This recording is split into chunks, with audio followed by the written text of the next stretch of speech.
ito ay rated SPG. Striktong patnubay at gabay ng magulang ang kailangan. Buo na nga ang loob ni Ponggay na harapin ang panganib at suguring mag-isa sila Tanggol at ang mga kasama nito. Gusto niyang ipakita sa lahat ng mga kapulisan na may silbi siya at kaya niyang gawin ang trabaho ng mag-isa. Ito na ang pagkakataon niya para patunayan ang sarili at bawiin ang tiwala nila. Kaya naman, ang tanging nasa isip niya ay ang pumunta sa lugar kung saan nagtatago ang grupo ni Tanggol para hulihin ang mga ito at iharap sa batas. Ang ambisyon at pagnanais ni Ponggay na umangat sa kanyang propesyon ang nagtulak sa kanya upang gumawa ng mapanganib na desisyong ito na walang kasamang tulong mula sa kanyang mga kaibigan at kasamahang pulis. Sa kabilang banda naman, bago pa man magsimula ang pagsugod ni Ponggay sa pinagtataguan nila Tanggol ay isang hindi inaasahang pangyayari ang naganap. Nagpunta si Tanggol sa bahay mismo nila Ponggay. Ang tanging dahilan ni Tanggol sa pagpunta ay upang magpasalamat kay Ponggay dahil sa kabutihan nito na hindi sila binaril noong itinakas nila si Don Julio mula sa mga kamay ng batas. Ang pagpunta niyang ito ay isang tanda ng pagrespeto at pagkilala sa ginawang tulong ni Ponggay.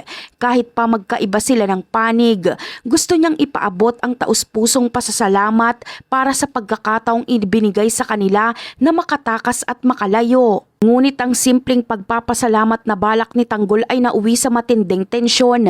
Ang pagdating ni Tanggol sa bahay nila Ponggay ay hindi maganda ang naging dating kay Ponggay. Sa halip na maging masaya, nag-aapoy sa galit si Ponggay at agad niya itong tinutukan ng baril si Tanggol. Ang ganong aksyon ay malinaw na nagpapahiwatig na wala siyang intensyon na makipagkaibigan o makipagkasundo. Ang galit na nararamdaman ni Ponggay ay dahil sa tingin niya ay niloloko at naglalaroan lang siya ni Tanggol. Ang pagtutok ng baril ay naging hudyat ng posibleng pagputol ng anumang ugnayan at pagiging ganap na magkaaway na nila ni Tanggol. Ang marahas na reaksyon ni Ponggay ay ikinagulat ni Tanggol. Dahil sa ginawa ni Ponggay, nagbago rin ang pakikitungo ni Tanggol. Sinabi niya kay Ponggay na kung ang tingin ni Ponggay sa kanya ay isang kalaban, ay kalaban na rin ang turing niya kay Ponggay.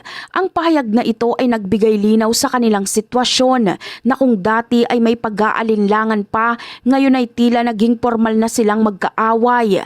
Ang mga salitang ito ay nagbigay ng bigat sa nalalapit na pagharap nila at lalong nagpalala sa damdamin ng bawat isa.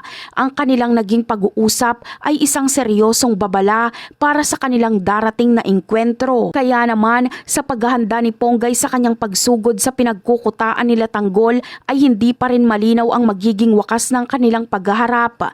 Ang engkwentro bang ito ay magtatapos sa pagiging ganap na magkaaway nila ni Ponggay at Tanggol kung saan magaganap ang isang matinding labanan sa pagitan ng pulis at kriminal?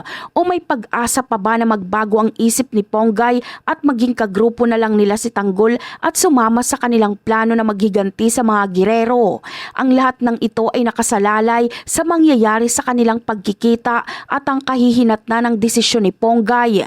Ang susunod na kabanata ang magsasabi kung anong landas ang tatahakin ni Ponggay at kung kaninong panig siya papanig sa huli. At yan ang aabangan natin. Bye!